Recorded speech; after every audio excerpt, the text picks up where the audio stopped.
من الشیطان اللعین الرجیم بسم اللہ الرحمن الرحیم الحمدللہ رب العالمین الصلاۃ والسلام علی اشرف الانبیاء والمرسلین سیدنا و مولانا ابی القاسم محمد وعلی اہل بیتہ الطیبین الطاہرین المعصومین المظلومین ولعنۃ اللہ علی اعدائہم اجمعین من یومنا ھذا الی قیام یوم الدین اما بعد قال الحسین علیہ الصلاۃ والسلام انی باعث الیکم اخی وابن عمی وثقتی من اہل بیتی والمفضل عندی مسلم ابن عقیل یا اہل الکوفہ فقوموا مع ابن عمی فبایعوہ ولا تخذلوہ۔ صلوات بھیجیں محمد علیہ۔ تھوڑا جلدی آگے کو آ جائیے، چونکہ وقت بہت کم ہے، اذان سے پہلے مجلس کو تمام ہونا ہے۔ تھوڑا تاکہ جو آئے گا بس وہ پیچھے بیٹھتا رہے گا، یہ آگے کا خلا آپ پورا کر دیجئے تاکہ ایک مجلس کا ماحول بن جائے۔ آجئے جوانوں، آپ آجئے آگے، جو جوان لڑکے ہیں وہ تھوڑا سا آگے کو آ جائیں۔ بڑھ جائیے بیٹا، بڑھ جائیے جلدی۔ صلوات پڑھیں محمد اور آل محمد۔ سب سے پہلے میں بہت شکر گزار ہوں آپ تمام محبان حیدر کرار کا اور اپنی ماں بہنوں کا کہ وہ اتنی شدید گرمی میں اپنے گھر سے نکل کے آئی ہیں اور حجاب کے ساتھ اور پردے کے ساتھ بیٹھی ہیں، ورنہ اتنی گرمی میں ایک عام آدمی ایک عام لباس نہیں پہن پاتا ہے، لیکن یہ جناب زینب کبریٰ سلام اللہ علیہا کی دی ہوئی طاقت ہے کہ جو پردے کے ذریعے عورت کو عزت دلاتی ہے۔ یہ جو اجتماع ہمارے ہوتے ہیں بگھرے کے، جوگی پورے کے، یہاں کے، آگرہ کے، یا کہیں بھی چلے جائیے، یہاں مومن بن کے آنا کمال نہیں ہے، اپنے ایمان کو بچا کے لے جانا کمال ہے۔ اس لیے کہ ہمارے کچھ منبر پہ آنے والے اس طریقے کے لوگ بھی آ گئے کہ جنہوں نے ہمیں مطمئن کر دیا کہ شیطان مجلس میں نہیں آتا۔ کہہ دیا نہیں کہہ دیا؟ یہ ہم کو مطمئن کر دیا گیا ہے کہ شیطان مجلس میں نہیں آتا۔ لیکن مجھے آپ ذرا سوچ کے بتائیے، اگر شیطان مجلس میں نہ آتا تو موبائل کیوں چوری ہوتے؟ جوتا چوری کیوں ہوتی؟ جوتا چوری خالی شادی میں نہیں ہوتی، جوتا چوری مجلس میں بھی ہوتی ہے۔ تو موبائل چرا لیے جاتے ہیں، جوتے چرا لیے جاتے ہیں، کسی میری ماں بہن کا پرس اڑا لیا جاتا ہے، کسی کی جیب کاٹ لی جاتی ہے۔ تو اس کا مطلب یہ ہے کہ شیطان ہر جگہ آتا ہے۔ اب یہ جو ہمیں مطمئن کیا جا رہا ہے منبر سے کہ شیطان آ نہیں سکتا مجلس میں، میں یہ کہتا ہوں کہ شیطان مجلس ہی میں آتا ہے، اس لیے کہ اس نے قرآن مجید میں وعدہ کیا ہے لَأَقْعُدَنَّ صِرَاطَكَ الْمُسْتَقِيمَ، پالنے والے میں تیرے سیدھے راستے پہ جا کے بیٹھوں گا۔ مجلس سے بڑا کوئی سیدھا راستہ دکھا دیا۔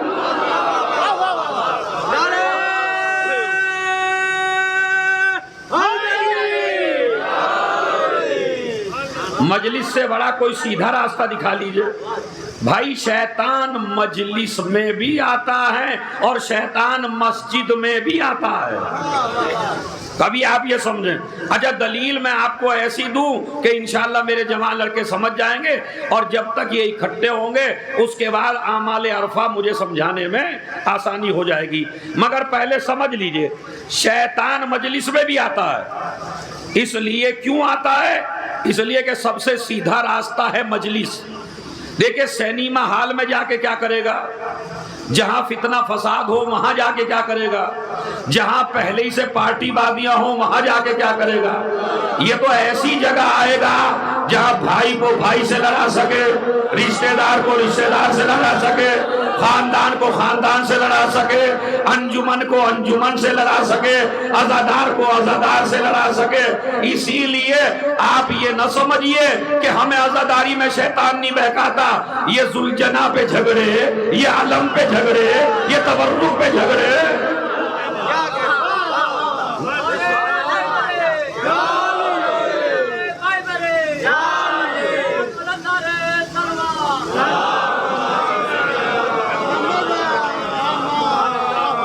ابھی بیچارے کی جس کی کوئی اوقات نہیں ہے اس کی اوقات محرم میں دیکھ لیجئے آپ.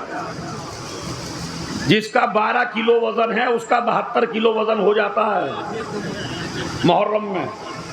اینٹھے پڑے منہ پھلائے پھر رہے ہیں، ہر چیز کو میری میری کر کے ختم کر رہے ہیں. میری مجلس، میری انجمن، میرا امام باڑہ، میرے گھر کی عزاداری. او بھائی جہاں آپ نے میری لگانا شروع کر دیا وہ آپ کی ہے، پھر حسین کی نہیں ہے. تو ان مجلسوں سے پہلا سبق یہ لے کے جائیے کہ ہم کوئی بھی کام دین کا کریں گے تو اپنے نام پہ نہیں کریں گے. قرآن مجید میں ہے لا تقربوا الصلاۃ وانتم سکارا، نماز کے قریب نہ جانا جب تم نشے میں ہو. تو لوگ سمجھے کہ نشے سے مراد ہے شراب کا نشہ. شراب کا نشہ نہیں. جس مولا علی کے نعرے لگاتے ہو مجلس میں وہ مولا علی ارشاد فرماتا ہے السکر و سکرات. نشے 4 طریقے کے ہیں: دولت کا نشہ، اقتدار کا نشہ، نیند کا نشہ، شراب کا نشہ.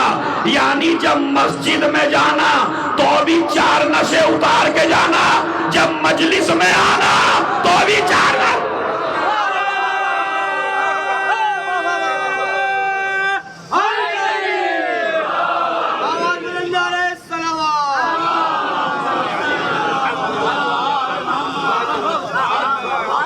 تو میاں یہ مجلس نشے کی جگہ نہیں ہے.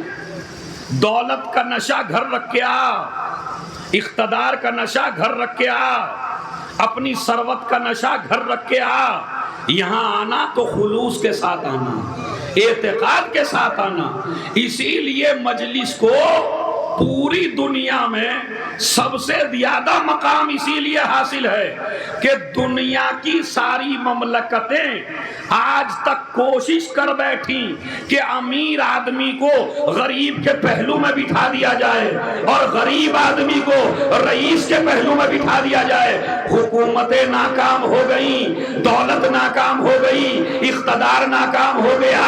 بس ایک ہی کام مجلس نے کیا کہ سب کے نشوں کو کاٹ کے رئیس کو غریب کے برابر میں، غریب کو رئیس کے برابر.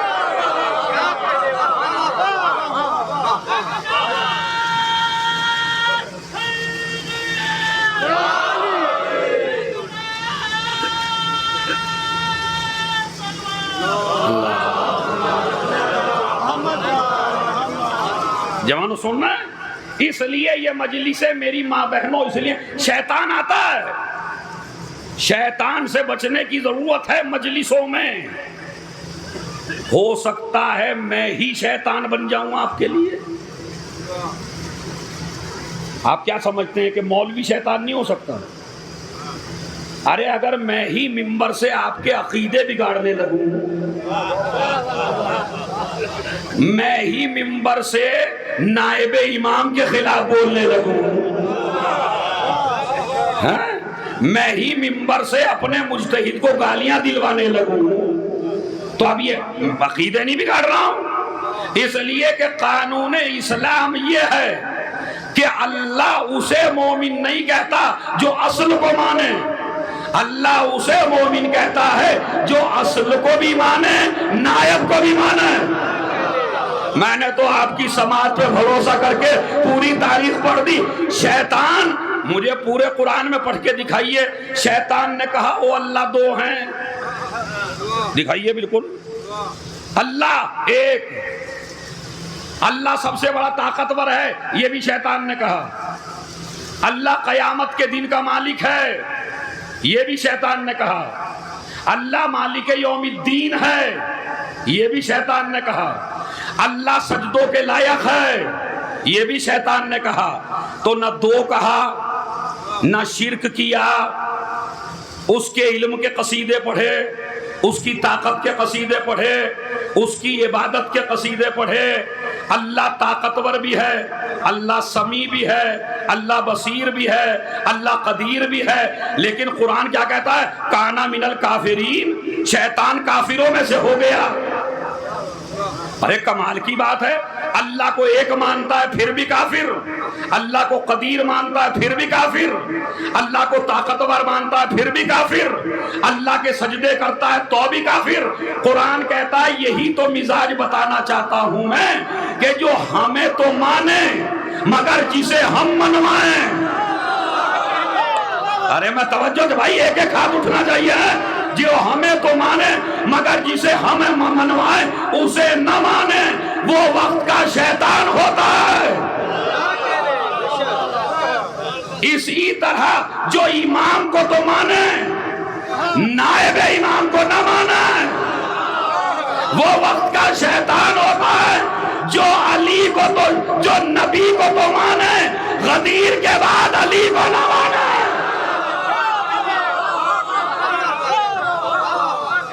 صلوات بھیجے محمد اور آل محمد۔ ذرا ایک صلوات اور دل لگا کے پڑھ دیجئے۔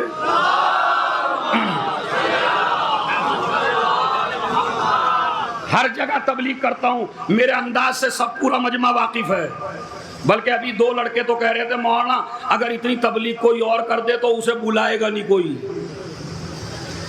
اب آج سمجھ میں آیا اس لڑکے کی زبان سے کہ لوگ تبلیغ کیوں نہیں کرتے۔ تبلیغ نہ کرنا کا سارا ثمرہ آپ کے حصے میں ڈال دیا انہوں نے۔ اس لیے کہ جب تبلیغ کرتے ہیں یہ یوں ٹولنے لگتے ہیں، سمجھ رہے؟ اور بیدے آگے اس کا نام کاٹو بھی، یہاں کچھ بھی نہیں پڑھ کے گئے، حالانکہ اصل مجلس ہی تبلیغ ہے۔ اسی لیے ہر پوسٹر پہ لکھا جاتا ہے اصلاحی مجالس۔ تو اگر آپ نے 20 مجلسیں سن لی اور اصلاح ایک غلط کام کی بھی نہ ہو سکی، کم سے کم جو میری ماں بہن پردہ نہ کرتی ہو، اگر ان 20 مجلسوں کے بعد ہم اسے ایسا بنا کے نہ بھیجیں کہ جب 20 اجتماع میں جائے پردہ کر کے جائے، اور اگر وہ پردہ نہ کرے تو جوان کو چاہیے اپنی نظروں کو جھکا لے۔ اسلام یہ کہتا ہے جب جوان لڑکا نامحرم کو دیکھ کے نظریں جھکا لے تو جتنا سجدے میں ثواب ہے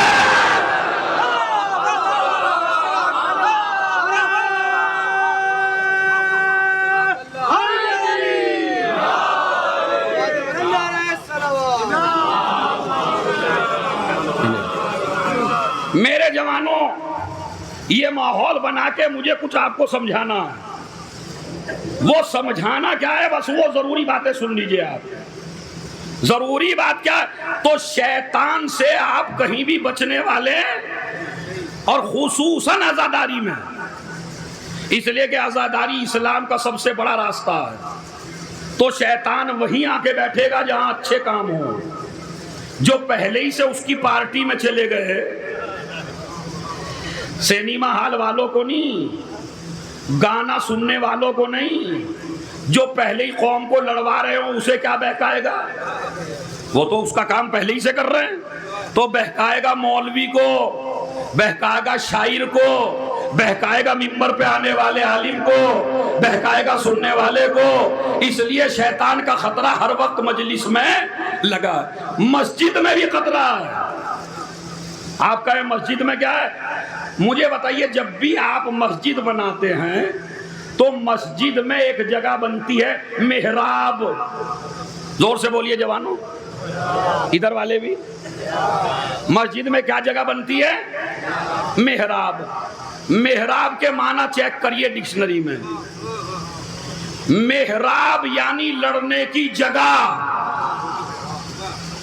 ہر مسجد میں ہے، حنفیوں کی مسجد میں بھی، شافعیوں کی مسجد میں بھی، مالکی کی مسجد میں بھی، سنی مسجد میں بھی، شیعہ مسجد میں بھی، ہر جگہ بنی ہے محراب۔ محراب یعنی لڑنے کی جگہ۔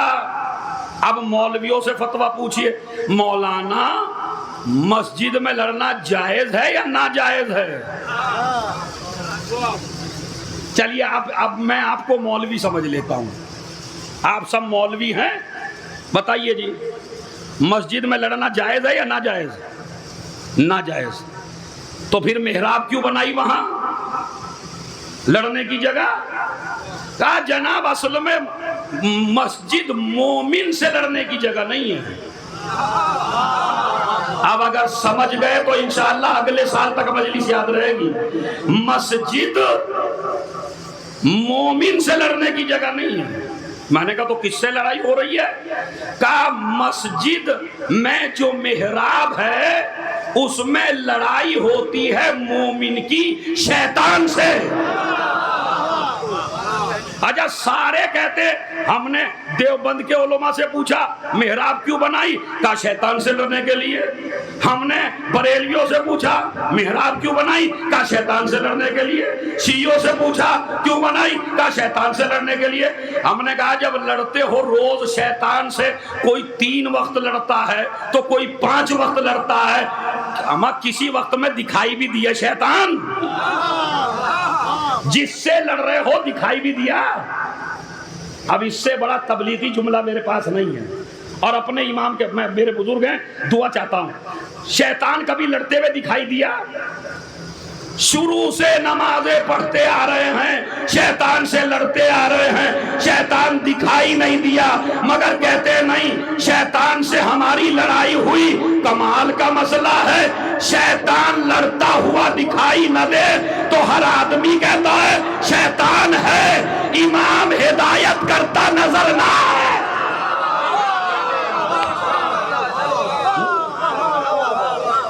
ایک صلوات بھیج دے محمد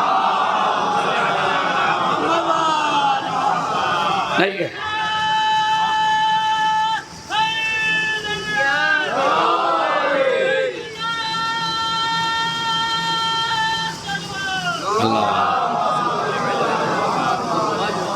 اچھا میں بزرگوں سے تو نہیں کہتا، یہ جو میری قوم کے جوان کھڑے ہوئے ہیں ان سے میری دستبستہ گزارش ہے کہ یہ کم سے کم مجلس میں آ جائیں اور تھوڑا تھوڑا آپ اور آگے کو آ جائیں تاکہ ان کے لیے جگہ بن جائے، تو کہ مجھے جوانوں ہی کو میسیج دینے ہیں اور جوانوں ہی کو تیار کرنا ہے۔ ایک صلوات بآواز بلند پڑے محمد علیہ سنیے حدیث کو، چونکہ وقت کم ہے بڑی جلدی جلدی سن لیجئے۔ تو محراب یعنی لڑنے کی جگہ۔ اچھا شیطان بہکاتا ہے نماز کی حالت میں، جب وضو کرتے ہیں تو بہکاتا ہے، جب نیت کرتے ہیں تو بہکاتا ہے، جب سورہ حمد پڑھتے ہیں تو بہکاتا ہے، جب آپ رکوع میں جانے لگتے ہیں تو شیطان کہتا ہے اب مجھ سے اکیلے بہکایا نہیں جا رہا، یہ میری مدد کرو۔ اب وہ جو شیطان کی ٹیم ہے وہ ایک ہاتھ تمہارا ادھر سے پکڑتی ہے اور ایک ہاتھ ادھر سے پکڑتی ہے، اور یہ کہتی ہے کوشش کرو کسی طرح رکوع میں نہ جانے پائے۔ اب یہ رکوع سے کیوں روک رہا ہے وہ سن لیجئے، اس لیے کہ اگر یہ خدا کے سامنے جھک گیا تو پھر کسی سے ڈرنے والا، اگر یہ جھک گیا تو کسی سے ڈرنے والا نہیں ہے۔ اب آپ چلے گئے. اسی لیے ہمارے نوے امام نے فرمایا اگر کسی انسان کا ایک رکوع بھی زندگی میں صحیح ہو جائے لم تدخلہ وحشت فی القبر، اس آدمی کی قبر میں وحشت داخل نہیں ہو سکتی. کیا حدیث سنائی میں نے؟ ایک رکوع بھی زندگی میں آپ کا صحیح ہو جائے تو، اور جس کے کئی رکوع ٹھیک ہو جائیں اور جس کے سجدے ٹھیک ہو جائیں، کہتے ہیں اس کے بعد آپ کھڑے ہوئے تو سجدے میں جانے لگے. اب یہ آخری حربہ ہے شیطان کا آپ کو بہکانے کا. کئی جگہ کوشش کی، آپ بہکائے میں نہیں آئے. جتنے بھی دنیا میں اس کی پولیس ہے، جتنی بھی دنیا میں اس کی ٹیم ہے شیطان کی، وہ ایک چیخ مارتا ہے اور چیخ مار کے کہتا ہے بس ایک موقع ہے اس مومن کو بہکانے کا. دو جگہ شیطان تم کو بہت زیادہ بہکاتا ہے، طاقت کے ساتھ، پوری پاور کے ساتھ. جتنی شیطان میں پاور ہے وہ خرچ کرتا ہے دو موقعوں پر. ایک تو جب آپ سجدے میں جا رہے ہوں، اور ایک جب آپ کا دم نکلنا ہو. سجدے میں جا رہے ہو تو پوری طاقت لگاتا ہے، جانے نہ دو اسے.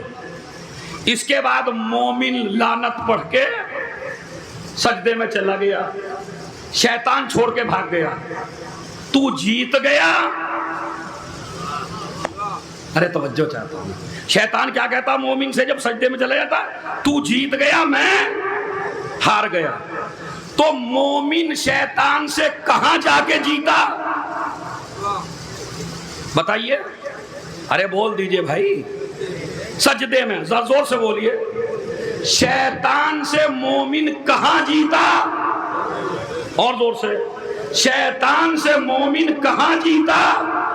سجدے میں.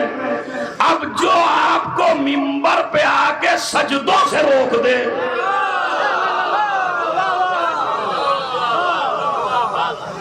اس کا مطلب ہے وہ شیطان ہے. چاہے ذاکر ہو چاہے شاعر ہو، جو بھی آپ کو سجدوں سے روک دے، اس لیے کہ مومن جیتتا ہے شیطان سے سجدے میں. میں تاریخ بتاؤں، یہی قانون یاد رکھیے. مومن کی جیت ہوتی ہے سجدے میں.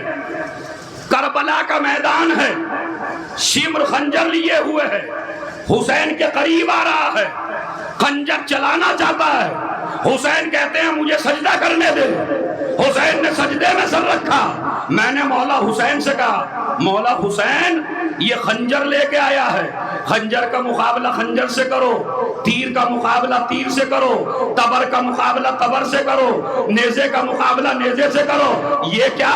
یہ اسلحہ لے کے آ رہا ہے، تم سجدے میں سر رکھ رہے ہو. کہا کیا قانون یاد نہیں رہا؟ مومن جیتتا ہے شیطان سے.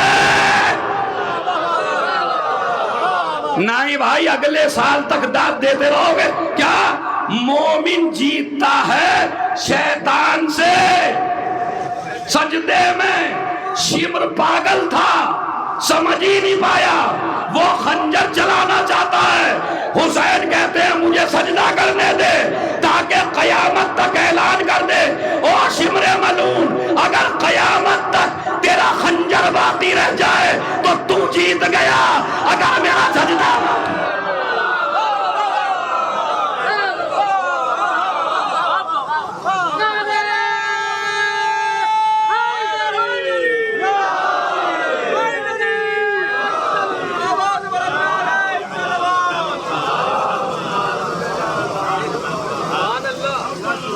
اگر تیرا خنجر باقی رہے تو جیت گیا، اور اگر میرا سجدہ باقی رہے تو میں جیت گیا.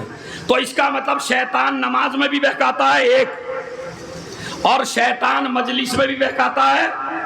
چونکہ اللہ کے سب سے اچھے راستے یہی دو ہیں، یا مسجد یا مجلس.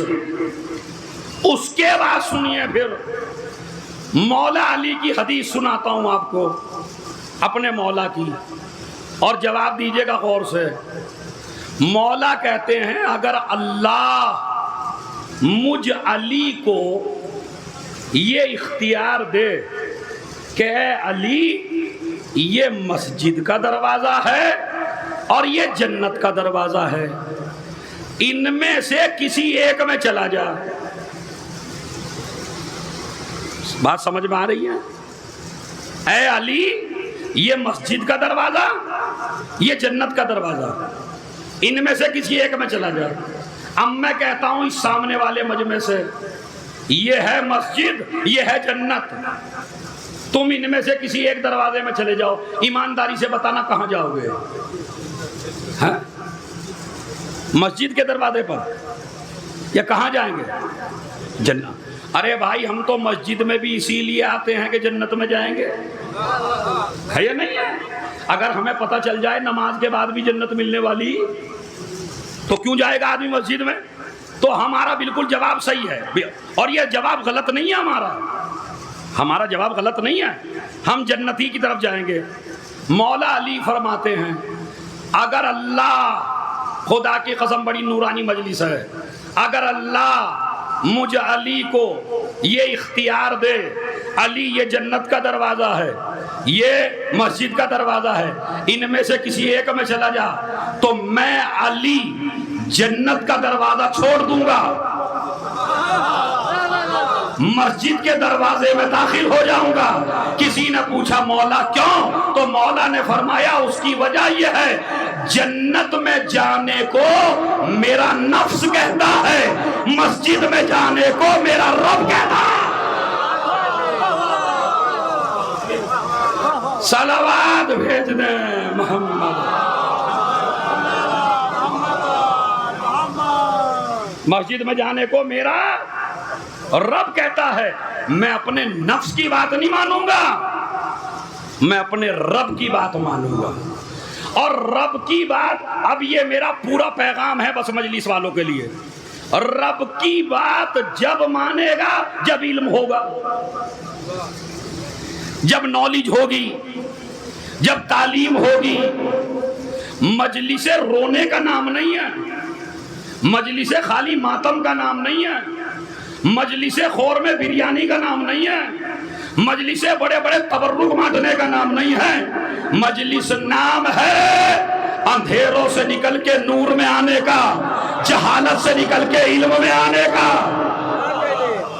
جناب زینب نے، میرے جوانوں میرا سوال ہے، مجلس تو بڑے بڑے خطبہ میرے بعد آئیں گے اور ان کو آپ کھڑے ہو کے وداعت دیجیے گا، کوئی مسئلہ نہیں ہے، لیکن میرے کچھ سوالات ہیں، ذرا ایمانداری سے بتائیے سوچ کے، مجلس جناب زینب نے کیوں قائم کی تھی؟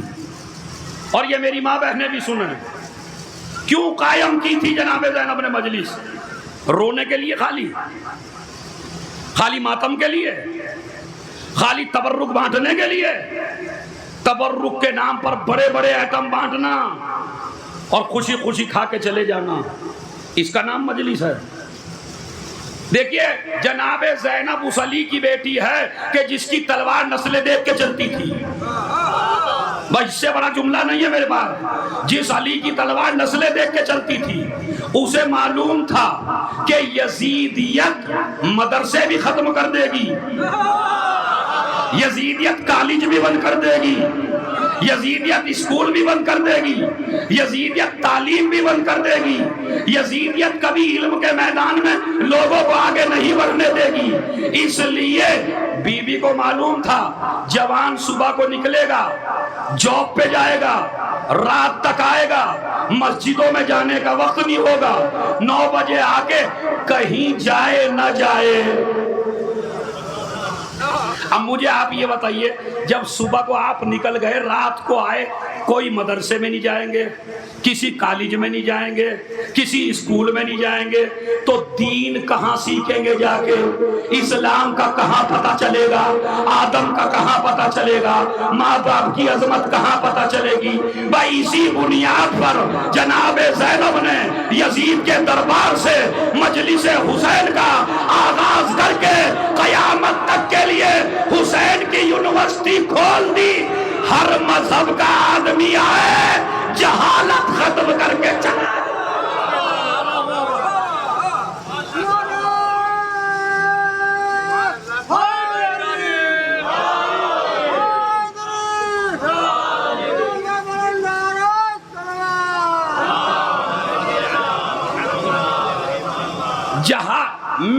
مین سبب جوانوں، میری یہ سالانہ مجلس ہو رہی ہیں، میری ماں بہنوں، مجلس کا مین سبب ہے جہالت کو دور کرنا، اور اگر جتنی مجلسیں ہوں اتنی ہی جہالت بڑھے۔ یہ ذمہ داری آپ کی نہیں ہے، خدا کی قسم۔ محشر میں سب سے زیادہ پکڑا جائے گا خطیبوں کو، ہمیں پکڑا جائے گا۔ ہم نے تمہیں اتنا مجمع دیا تھا، ہم نے تمہیں اتنی خواتین دی تھی، ہم نے تمہیں اتنے جوان دیے تھے، ہم نے تمہیں منبر جیسی جگہ دی تھی، تم ان کی مرضی کا پڑھ کے چلے گئے، خدا کی مرضی کا خیال نہ آیا۔ آج کل تو ہمارے ذاکر پہلے ہی پوچھ لیتے ہیں، ارے یار یہ بتاؤ یہاں چلتا کیا ہے، ہو رہا ہے یا نہیں ہو رہا؟ ایمان دیکھیے، آپ کا ہنسنا بتا رہا ہے کہ ہو رہا ہے۔ سب سے پہلے جو ناشتہ لے کے آتا ہے نا، اس سے ایک ہی سوال، یار یہاں کا مجمع کیسا ہے؟ اب انہوں نے کہا فضائل سنتا ہے، اور انہوں نے کہا اب پھر ہمیں کیا مطلب ہے، اور فضائل ہی سنا کے چلے گئے۔ ایک نے کہا مناظرہ سنتا، انہوں نے کہا وہ سنا کے چلے گئے۔ جب ڈاکٹر مریض سے پوچھ کے دوا لکھنے لگے تو کیا مریض کو نجات ملے گی؟ ہاں؟ تیرا کام یہ نہیں ہے کہ یہ کیا سنتے ہیں، تیرا کام ہے یہ دیکھ ان میں بیماری کون سی پیدا ہوئی ہے۔ اگر بے حجابی کی بیماری پھیل رہی ہو، نظروں میں گئے تو مس گیدرنگ، شادیوں میں گئے تو مس گیدرنگ، جلوس میں گئے تو مرد عورت ایک ہی جگہ، تو ہر خطیب پہ واجب ہے کہ وہ زینب کے پردے پہ بولے، تاکہ یہ میری ماں بہنوں کو شعور پیدا ہو۔ میں نے جوگی پورے ایک جملہ کہا تھا، وہ بھی کہہ رہا ہوں آپ کی خدمت میں، جب ایک عورت بھرے مجمع میں ردا کے ساتھ، پردے کے ساتھ نکلتی ہے تو روح یزید تڑپنے لگتی ہے، روح زینب خوش ہونے لگتی ہے۔ پردہ، ایک آدمی نے میرے اوپر کمنٹ کیا، ایک مجلس میں نے پڑھی تھی، کہنے لگا ایک یہ مولوی جاہل، دیکھیں کتنے اچھے لقب ملے مجھے، ایک یہ مولوی جاہل جہاں بھی جاتا ہے پردے پہ پڑھتا۔ تو مجھے بڑی خوشی ہوئی کہ کم سے کم گالی ملی تو حق بیان کرنے پہ ملی۔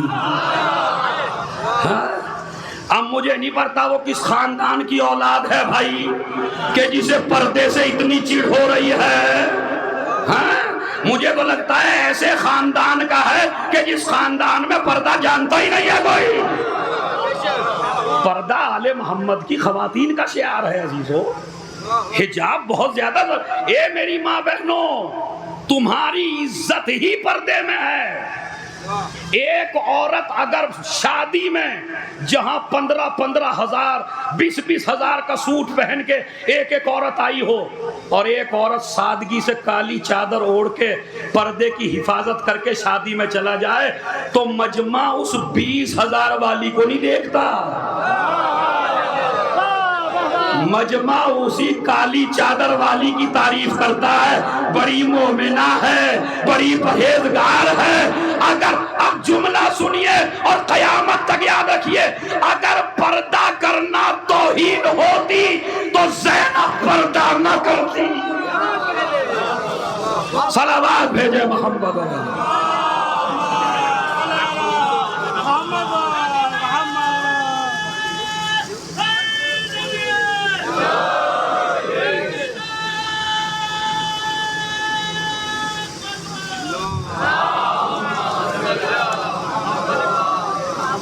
لہذا ان مجلسوں کا دیکھیں تبرک ہمارے لیے نہیں رکھا تھا اسلام نے، یہ الگ مسئلہ، ہم اب کسی کو کھانے ہی نہیں دیتے۔ تبرک رکھا تھا کہ جو قوم ان کی محبت میں نہ آ سکے تو کم سے کم وہ تبرکی کی محبت میں آ جائے. اور ہم نے بانٹنا شروع کیا بعد میں.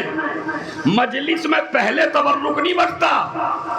رسول نے کھلایا تھا ذوالعشیرہ میں پہلے، تو نواسے کی مجلس میں پہلے دینا چاہیے تھا، بعد میں نہیں. مگر ہمارا تلخ تجربہ ہے، جب رسول کا کھا کے بھاگ گئے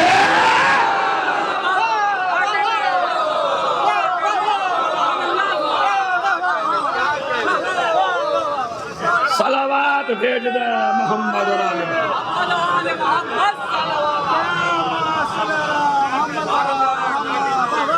ارے بھائی جب رسول کا کھا کے بھاگ گئے ہم نے بعد میں بانٹنا شروع کر دیا. لیکن یہ تبرک تھا تو خالی مجلس سے ایک تبرک لے کے نہ جائیے کہ شیر مال ملا لے کے نکل گئے. تمہارا اصلی تبرک ہے حسین کا پیغام. تمہارا اصلی تبرک ہے حق بات کہنا. اگر 2 مہینے 8 دن 20 کروڑ کے ذاکر بھی بلا لیے اور 20 کروڑ تبرک بھی بانٹ دیا لیکن حسین کا پیغام نہ پہنچا سکے اور تم اپنے دل میں نہ اتار سکے. مولانا وہ حسین کا پیغام کیا ہے سنیے. حسین کا پیغام کیا ہے؟ جب بھی ظالم اور مظلوم کا مسئلہ ہو وہاں چپ نہیں رہنا. ہمارا کیا مطلب ہے جی؟ ان کی لڑائی سے ہمارا کیا مطلب ہے؟ آج کل ایسے ہر گاؤں میں مومن ہیں، اے مولانا بڑے اچھے مومن ہیں یہ تو. میں نے کہا کیوں؟ یہ نہیں بولتے کسی کی طرف سے کوئی مرے گلے کٹے کسی کو مار دیا جائے، یہ نہیں بولتے بالکل. کسی کا حق چھینے تو چھینتا رہے. یہ تو یہ کہتے ہیں نہ ہم ادھر تھے. دیکھیں کتنا اچھا مومن ہے. نہ ہم ادھر تھے نہ ادھر تھے. اللہ تمہیں بچا کے رکھے ایسے مومنوں سے. اب جس کو تاریخ یاد ہے وہ تو 7ویں آسمان پہ جا کے مجلس سنے گا. علی کو مالک اشتر چاہیے، ابو موسیٰ اشعری. ابو موسیٰ اشعری کیا ہے؟ مصلحت کے ساتھ بس. ہمیں کسی سے کیا مطلب، نہ ہمیں معاویہ سے مطلب نہ ہمیں علی سے مطلب. یہی ہے نا. تو ایسے نہ بنیے کبھی بھی. جہاں بھی ہو حق بات کہیے. ایک اصول مولا علی فرماتے ہیں اگر تم غلط کو غلط نہ کہہ سکو تو سمجھ لو تم بہت بڑے غلام ہو، اور غلط کو غلط نہ سمجھ سکو تو سمجھ لو بہت بڑی جہالت میں مبتلا ہو. جاہل نہ بنو، حق بات کہو. رشتہ داریاں نہ دیکھو، خاندان نہ دیکھو. یہ نہ دیکھو میرا رشتہ دار کون ہے، یہ دیکھو حق پر کون ہے. جب آپ حق پر دیکھیں گے تو انشاءاللہ آپ کامیاب ہو جائیں گے. تعلیم دو اپنے دشمن کے بچے کو بھی. بس آخری پیغام میرا، اگر تمہاری لڑائی بھی چل رہی ہو کسی سے گاؤں میں اور اس کا بچہ تم سے پڑھنا چاہتا ہو تو حسینیت کہتی ہے دشمنی کو الگ رکھ دے، اس کے بچے کو پڑھا دے. ہمارا حساب کیا ہے؟ سب سے پہلے اپنے بیٹے کو بند کریں گے. او کمبخت فلاں کے بچے کو جا کے نہ پڑھانا، اس کے باپ نے ہم پہ مقدمہ کر رکھا ہے، اس نے ہم پہ. اچھا مقدمے کی بیماری شیعوں میں ہر جگہ ہے. اللہ کا شکر ہے یہ ایسی نعمت ہے ان کے پاس. امام باڑے اس لیے بنے تھے کہ مقدمے بازی ختم ہو. ہم اتنے استاد نکلے کہ امام باڑی پہ مقدمہ کر دیا ہے یا نہیں ہے؟ چل رہا نہیں چل رہا بھائی، سب ہنس رہے تو اس کا مطلب چل رہا ہے کہیں نہ کہیں. صلوات بھیجے محمد اور آل محمد. نہیں ذرا اچھی صلوات پڑھے مل کے محمد اور آل محمد. بس آخری جملے سن لیجیے، میری مجلس کا مقصد کیا ہے؟ علم ضرور دیجیے، چاہے تمہارا جتنا بڑا دشمن کیوں نہ ہو، اس لیے کہ دشمنی بڑھتی ہے جہالت سے، علم دشمنیوں کا خاتمہ کر دیتا ہے۔ میں دلیل دیتا ہوں آپ کو، دلیل سنیے، انشاءاللہ نسلوں تک نہیں، قیامت تک جب تک جیو گے نا مجلس یاد رہے گی۔ جتنا بڑا پیغام دے رہا ہوں آپ کو، پیغام سنیے کیا۔ متوکل کا زمانہ، اور متوکل کون؟ قبر حسین پہ ہل چلوائے، قبر حسین پہ نہر کھلوائی، زائروں کو قتل کیا، قبر کو منہدم کیا، قبر پہ ہل چلوائے، اور کہتا تھا کاش میں یزید کے ساتھ ہوتا تو زینب پہ ظلم کرتا۔ اتنا بڑا ملعون جس نے ایک دن میں 1 لاکھ شیعہ سادات کو قتل کیا، برہنہ ننگی سادات رکھ دی مرد عورت ایک ہی قید خانے میں، اتنا بڑا ظالم۔ اس کے بچوں کو تعلیم کا مسئلہ آیا، امام کا ایک صحابی تھا ابن سکیت، اس کو بلوایا، بلوا کے کہا ابن سکیت بھائی جہاں جہاں بھی ہے یہ مجلس دل پہ لے کے جائیے۔ ابن سکیت سے کہا ابن سکیت میرے بچوں کو پڑھا دے۔ ابن سکیت ماہر استاد تھا بہت، اس نے کہا کل بتاؤں گا، کل بتاؤں گا۔ گیا قید خانے میں 10ویں امام کے پاس، جا کے کہنے لگا مولا متوکل کے بیٹوں کو تعلیم لینا ہے، متوکل آپ کا سب سے بڑا دشمن ہے، میرے پاس پیغام آیا ہے کہ میرے بچوں کو پڑھاؤ، میں کروں تو کیا کروں؟ جاب بہت بڑی ہے مگر جاب سے بڑا عقیدہ بچانا ضروری ہے۔ ارے بھائی عقیدہ بچانا ضروری ہے، مولا بتائیے کیا کروں؟ مولا نے کہا اس کے بچوں کو ضرور پڑھاؤ۔ اب آپ حیران ہوں گے جوانوں، ہم ہوتے تو کیا کہتے؟ اے بند کرو کم بخت کو، اس کے بچوں کو قابل کرو گے؟ مگر میرے مولا کا جملہ ان 2 دن کی مجلسوں میں لے کے جائیے۔ مولا نے کہا اس کے بچوں کو ضرور پڑھاؤ۔ کہا کیوں؟ کہا ہماری دشمنی پیدا ہی ہوتی ہے جہالت سے۔ میں توجہ چاہتا ہوں جوانوں، ہماری دشمنی پیدا ہی ہوتی ہے جہالت سے۔ جتنا جتنا علم پھیلاتے چلے جاؤ گے ہماری دشمنی کم ہوتی چلی جائے گی، ہماری محبت بڑھتی چلی جائے گی۔ ٹھیک، یہاں تک سنا آپ نے؟ ٹھیک ہے مولا پڑھاؤں گا۔ پڑھانے لگا، خوب تعلیم دی دل سے۔ متوکل نے ایک دن پوچھا میرے بچے کیسے چل رہے ہیں بھائی، ٹھیک ٹھاک پڑھ رہے ہیں؟ کہا جی بڑے ذہین ہیں، بڑے اچھے ہیں، بہت اچھی تعلیم لے رہے ہیں۔ کہا اچھا۔ 1 مہینے بعد پھر پوچھا میرے بچے کیسا پڑھ رہے ہیں؟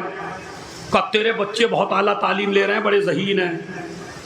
3 مہینہ آیا، جس طرح آپ بیٹھے ہیں اسی طرح مجمع بٹھایا، پورا دربار سجایا، پورا منبر لگایا، بڑے بڑے رئیسوں کو بلایا، بڑے بڑے دولت مندوں کو بلایا، پوری فوج کو بلایا، پوری رعایا کو بلایا، پورے مسلمانوں کو بلایا، میدان غدیر کی طرح سجایا اپنا دربار، اور سجانے کے بعد کہنے لگا او ابن سکیت اب میرے بچوں کا قصیدہ آ کے منبر پہ پڑھ اور یہ بتا کہ میرے بچے کیسے چل رہے ہیں۔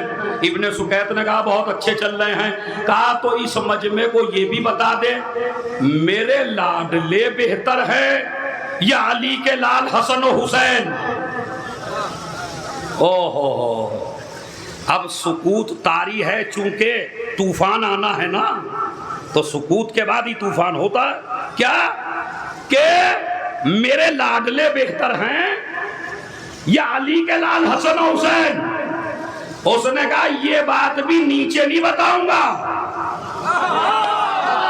اب دیکھتا ہوں ایک ہاتھ بغل میں کیسے رکھتے ہیں آپ کھڑے والے بھی. میں تجھے نیچے ممبر پہ ہی جا کے بتاؤں گا. انہوں نے سوچا اتنا بڑا مجمع، ادھر جلاد، ادھر تلواریں، ادھر میرے آدمی، ممبر میرا، دربار میرا، لوگ میرے، تو یہ خطیب بھی وہی کہے گا. مگر اس خطیب نے تقریر کر کے دنیا کے ہر خطیب کو بتا دیا کبھی روب میں آنے کی ضرورت نہیں ہے. وہ بات کہو جو حق ہو. سنیے، چائے کے لیے میں نے دعویٰ کیا تھا، ممبر پہ پہنچا، ممبر پہ کہنے لگا میں جو تیرے دربار میں تیرے بچوں کو پڑھانے آیا وہ اپنی مرضی سے نہیں آیا. ارے میں کیا کروں جوانوں، تمہارے بھی قربان بھائی، اپنی مرضی سے نہیں آیا، زہرا کے لال نے بھیجا ہے. یہ تیری طاقت کا اثر نہیں ہے، یہ امامت کا حکم ہے. اور یہاں تک تو میرے مولا نے کہا تھا خاموش رہنا، مگر آج کے بعد میرے مولا نے نہیں کہا خاموش رہنا. تو حسن و حسین کی بات کرتا ہے. علی نے اپنے گھر میں ایک غلام پالا جس کو قمبر کہتے ہیں. قمبر کے قدموں کی خاک تیرے بیٹوں سے بہتر.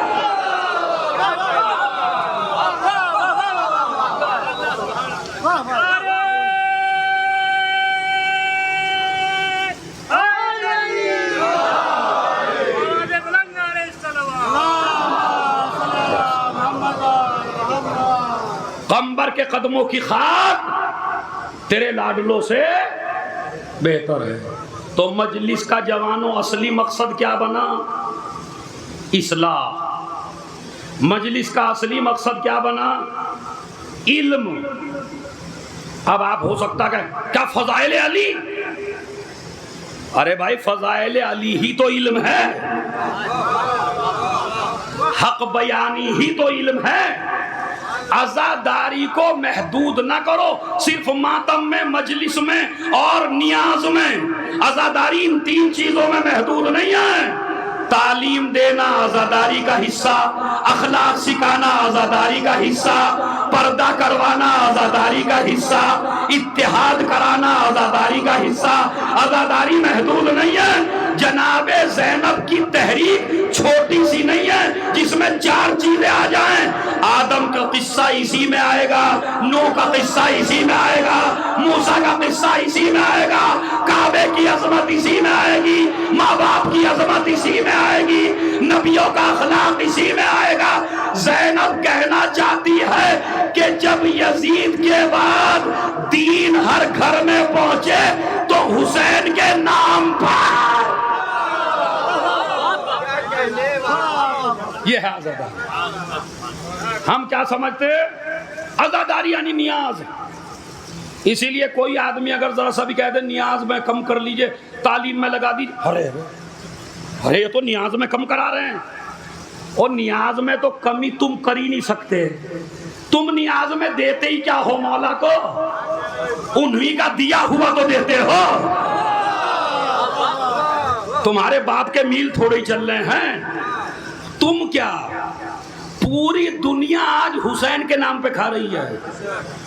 خطیب ان کے نام پہ، شاعر ان کے نام پہ، نوح خان ان کے نام پہ، مرثیہ خان ان کے نام پہ، سننے والے ان کے نام پہ، مدرسے ان کے نام پہ. چلیے یہ تو سنی شیعہ تھے ہیں. پانی کی فیکٹریاں حسین کے نام پر، مسالے کی فیکٹریاں حسین کے نام پر، چاول کی فیکٹریاں حسین کے نام پر.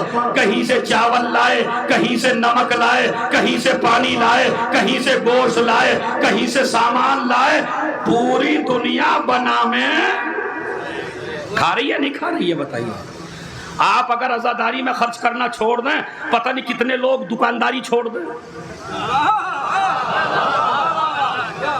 8 تاریخ کو ماشاءاللہ ہماری قوم اتنی نیاز دلاتی ہے کہ پہلے ہی سے لوگ حساب لگا کے بیٹھتے ہیں کہ اس دن ہماری اتنی بکری ہوگی.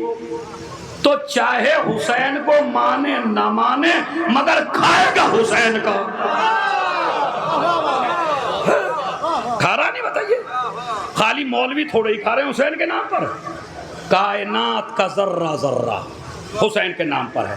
اور اب عمل سنیے، میری قوم کے جوانوں، میرا ایک پیغام ہے، جتنی بھی یہ بڑی بڑی مناسبت ہیں، 17 ربیع الاول، 13 رجب، 4 شعبان، 15 شعبان، 15 رجب، عید قدیر، گزارش ہے ان میں شادیاں نہ کریں،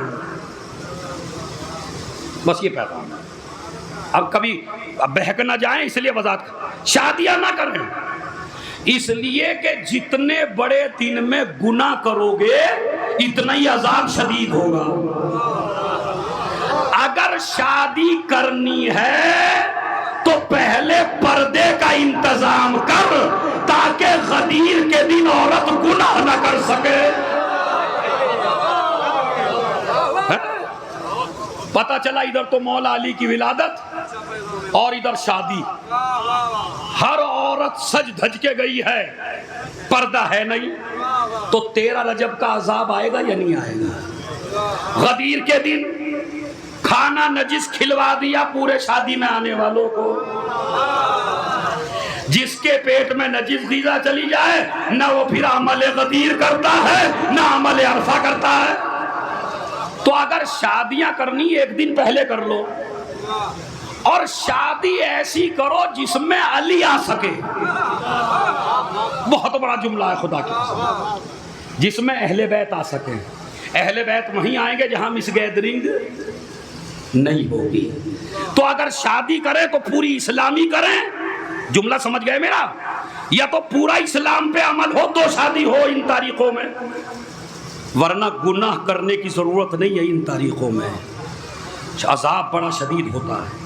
آج کا دن بڑا عظیم دن ہے، یوم عرفہ۔ آج کے دن کسی بندے سے کوئی سوال نہ کرنا، کسی بھی آدمی سے اپنی حاجت بیان نہ کرنا۔ کیوں؟ ایک آدمی کو دیکھا امام سجاد نے بھیک مانگ رہا عرفے کے دن، مولا نے کہا وائے ہو تجھ پر، آج خدا انتظار میں ہے میرا بندہ مجھ سے مانگے، تو لوگوں سے مانگ رہا ہے؟ آج تو اس کی رحمت ان بچوں پہ بھی جا رہی ہے جو ماں کے پیٹ میں ہیں۔ عرفہ یہ عورتوں والا عرفہ نہیں ہے، یہ شریعت والا عرفہ ہے۔ آج کا دن غسل عرفہ ضرور کرنا، جس طرح غسل جمعہ کرتے ہو اور غسل کرتے ہو، غسل غدیر کرتے ہو، آج کا غسل ہے، غسل عرفہ کرتی ہوں یا کرتا ہوں سنت قربتاً۔ بھائی ایسی اچھی صلوات پڑھیے مجھے حوصلہ آ جائے اعمال بیان کرنے کا۔ 5 منٹ مصائب، 5 منٹ اعمال پڑھیں۔ نہیں ابھی تو اذان ہو جائے گی، پھر تو صلوات پڑھیں محمد اور آل محمد۔ بس سنیے آپ، انشاءاللہ پورا کام اپنا کر لوں گا اپنے ہی وقت میں، 12 سے 1 آدھ منٹ ہی آگے جاؤں گا، 10 منٹ سے پہلے انشاءاللہ اتر جاؤں گا۔ تو پہلا عمل کیا ہے جوانوں؟ زور سے بولو، ارے بول دو بھائی۔ غسل عرفہ کرتا ہوں سنت قربتاً۔ دوسرے عرفے کا روزہ، اب جنہوں نے نہیں رکھا وہ تو بیچارے ختم ہوئے، لیکن اگلے سال کوشش کریے گا۔ عرفے کا غسل، عرفے کا روزہ۔ تیسرا ہے زیارت امام حسین عرفے کے دن، خاص زیارت۔ میری ماں بہنوں اپنے موبائل نکال لو اور اپنے موبائل میں جو ایک باقاعدہ جس میں ہر طرح کے قرآن اور طرح کی دعائیں موجود ہیں، ڈیوین شاید اس کا نام ہے، اس کو نکال لیجئے، اعمال میں جائیے، اعمال پہ جا کے ذی الحجہ میں جائیے، پھر اس تاریخ پہ آئیے۔ اس میں کیا ہے؟ زیارت امام حسین روز عرفہ۔ یہ زیارت پورے دنوں میں کبھی نہیں پڑھی جاتی، پورے سال میں بس ایک ہی دن ہے، اور وہ ہے آج۔ آج نہیں پڑھی تو اگلے سال تک آپ کو موقع نہیں ملے گا۔ آج ہی کے دن ہے زیارت امام حسین. ثواب سن لیجئے کیا ہے. جو انسان، چھٹے امام فرماتے جو انسان عرفے کو میرے جد حسین کی زیارت پڑھ لے، اللہ اسے اس زیارت کے بدلے میں 1000 حج کا ثواب دے گا، 1000 عمرے کا ثواب دے گا، 1000 جہاد کا ثواب دے گا. کون سا جہاد؟ جو رسول کے ساتھ کیا ہو. 1000 جنگیں رسول کی مدد میں لڑی ہوں، ان کا ثواب ہے جو زیارت حسین پڑھے. پھر فرماتے ہیں کہ ایک مجمع جمع ہوتا ہے کعبے میں. اس پہ سنیے تم، ایک مجمع جمع ہوتا ہے جوانوں وہاں تک بھائی. چھٹے امام کہتے ہیں ایک مجمع جمع ہوتا ہے کہاں؟ کعبے کے پاس. ایک مجمع جمع ہوتا ہے میرے جد کے پاس، حسین کے پاس. عرفے کی بڑی خاص زیارت ہے حسین کی. آج کربلا میں اتنا مجمع ہوگا کہ جتنا عاشور میں ہوتا ہے، 40 سے کچھ کم. 4 مجمع حسین کے روزے کے بہت بڑے ہیں، 40 عاشور، 15 شعبان اور عرفہ. عرفے کی بڑی زیارت ہے. پتہ نہیں کہاں کہاں سے دنیا آتی ہے روزے حسین. حج سے زیادہ مجمع ہوتا ہے وہاں، حج سے زیادہ مجمع ہوتا ہے. تو امام فرماتے ہیں ایک مجمع وہ جو جمع ہے میرے جد کے روزے پر، ایک مجمع وہ جو جمع ہے کعبے کے پاس. جب اللہ نظر رحمت ڈالتا ہے تو پہلے ان پہ ڈالتا ہے جو میرے جد کے پاس ہے. ارے جوانوں، اس پہ تو آپ کو بہت داد دینی تھی. کیا؟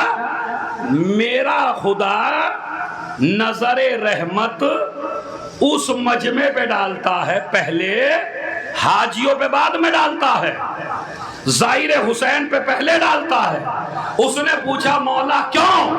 اب کیوں میں قیامت ہے.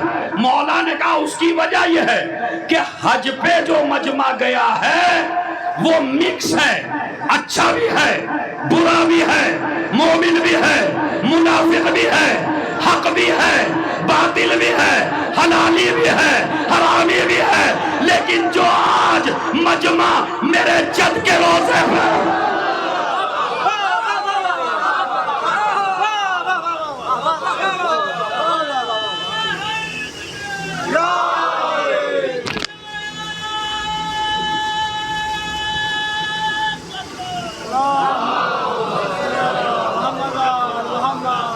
جو مجمع میرے جد کے روزے پہ ہے، آج فرشتوں کی ڈیوٹی لگائی ہے کوئی ایسا آدمی آنے نہ پائے جس کی ولدیت میں شک ہو.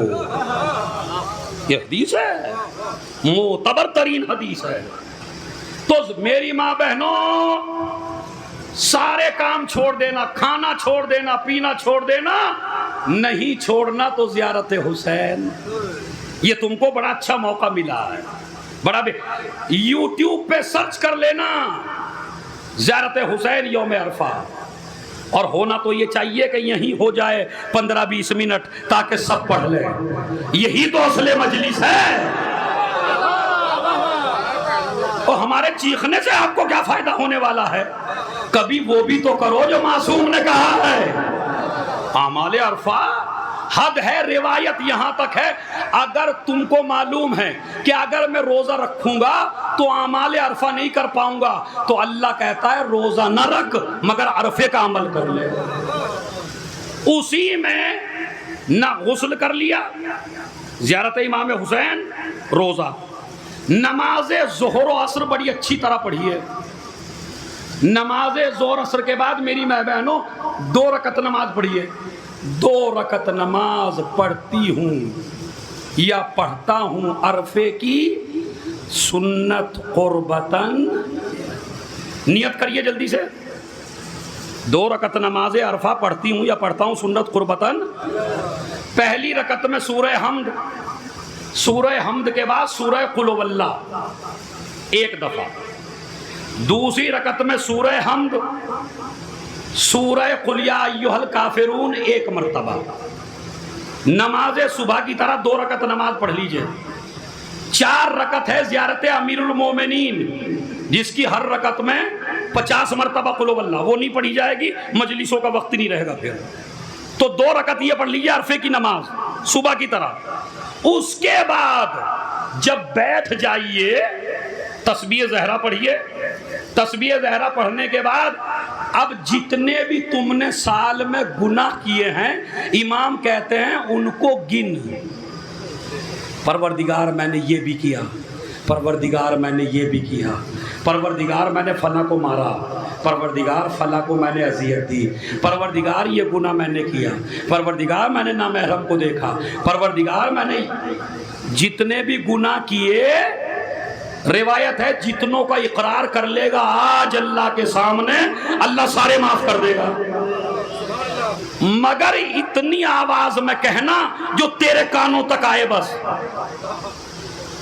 اتنی آواز میں نہ کہنا کہ برابر والا سن لے، اس لیے کہ اگر اس نے سن لیا تو تیرا جلوس نکال دے گا. بالکل ہی اپنا گناہ کسی اور سے نہ بتا، اپنا گناہ اپنے خدا سے بتا. اس کے بعد پھر کچھ 100 دفعہ قل هو اللہ، 100 مرتبہ آیت الکرسی، 10 مرتبہ سبحان اللہ والحمدللہ ولا الہ الا اللہ واللہ اکبر، ایک دفعہ پڑھ لیجئے. اور پھر ہے وہ دعائے عرفہ جو حسین نے مکہ چھوڑتے وقت پڑھی ہے، جو تمہارے لیے تحفہ ہے. اس کا ایک جملہ آخری جملہ سنیے کیا ہے. ماذا وجدا مالذی فقدک وماذا فقدا مالذی وجدک. یزید کے پاس دولت ہے، اقتدار ہے، سلطنت ہے، حکومت ہے، میرے پاس بھوک ہے، پیاس ہے، کچھ نہیں ہے. اس کے پاس سب کچھ ہے پھر بھی کچھ نہیں ہے، میرے پاس کچھ نہیں ہے پھر بھی سب کچھ ہے. کیوں؟ ذرا ہاتھ اٹھا کے تائید کر دیجئے گا اپنے مولا کی جہاں کھڑے ہوئے ہو. حسین نے اپنی جیت کا اور یزید کی ہار کا اعلان کر دیا عرفے کے دن. کیا کہتے ہیں؟ پالنے والے اس نے کیا پا لیا جس نے تجھے کھو دیا.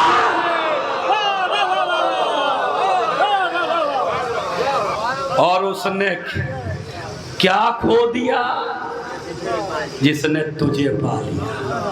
میرے پاس سب کچھ ہے چونکہ تو ہے، یزید کے پاس کچھ نہیں ہے چونکہ تو اعمال عرفہ ضرور کریے. آج کا یہ دن بڑا غمناک ہے. بس 1 منٹ کا مصائب سن لیجیے. بڑا غمناک ہے اور المناک ہے. اور اس کی وجہ کیا ہے کہ حسین مکہ چھوڑ کے چل چکے ہیں. ایک راستے میں آئے، کوفے سے 2 آدمی آتے ہوئے نظر آئے. حسین نے پوچھا میرے بھائی کی تو خیر ہے، میرے مسلم کی تو خیر ہے. انہوں نے کہا آقا اگر سننا ہی چاہتے ہیں تو الگ آ جائیے. ابھی یہ کہہ رہے تھے کہ مسلم چھت پہ تھے دارالامارہ کی، ایک مرتبہ کہا السلام علیکم. میری ماں بہنوں سنو ذرا، آج نہ روگی تو کب روگی. حسین کی دنیا اجڑ گئی آج کے دن. حسین کو بڑا صدمہ پہنچا آج کے دن. مسلم کی شہادت ہے نا، مسلم کا بڑا گہرا رشتہ ہے جناب عباس سے. مسلم جناب عباس کی بہن کے سہاگ کا نام ہے، بہنوئی ہے مسلم. اتنا سخت رشتہ ہے. ادھر کا السلام علیکم یا ابا عبداللہ. حسین نے کہا وعلیکم السلام یا اخی، میرے بھائی تجھ پہ بھی میرا سلام. عباس نے کبھی داہنے دیکھا کبھی بائیں دیکھا. آقا کس کے سلام کا جواب دیا؟ نہ داہنی طرف کوئی ہے نہ بائیں طرف کوئی ہے. کہا عباس دارالامارہ کی طرف سے میرا بھائی.